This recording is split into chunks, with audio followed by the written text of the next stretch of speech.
idingana uYesu ngaphakathi kunayo la Yesu okuye uYesu okuwo if umthemba uYesu unabo umthemba ngobani Amen. unaba unalento onayo unala moya oyigcwele unaye umntana uYesu unaye unelizwi kaThixo onayo. Amen. Kanti iswayiti babili balekisiwe bayathemba likubantu ayithi elikubantu abanothile lithi kubantu qha ayithi abantu abathembisiweyo abanothile that means abantu. Amen. Ihlabathi eligcwele ngabantu. Amen.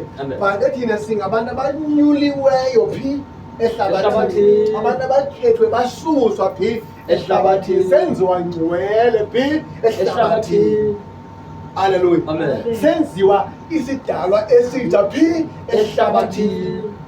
Hallelujah. So abantu noba ngathiwa hayi man yambona mosomfundisi ube wibi njengabantu behlabathi awafani nawo. Amen. Noba ngathiwa suka abantu basenziswe nawo banikwe mara hawu ukuthi nasenzibani banikwe mara kaphela nasenzibani hayi asifani. Amen. So xa nimthembile kwamntambo antebanga kuba enguba umntambo ngoba unefani yakhe yakamntambo uthembe kuba ke enoYesu esisiwe. Amen. So uyakwazi ukumthemba umuntu othixo ngenxa yaloo nto ngoba awuthembanga buntu bakhe uthembe uthixo ongaphakathi kunayo. Amen.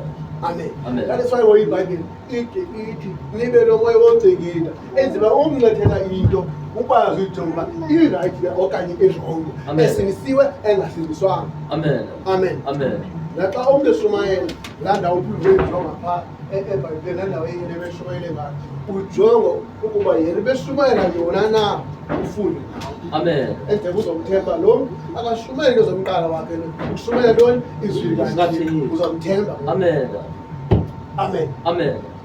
Ukwazi uba ntoni benethemba. Hallelujah.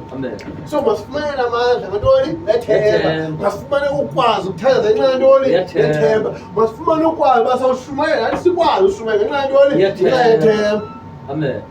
Amen. Kanti benye ifowuni siyayibeka Amen. Hallelujah.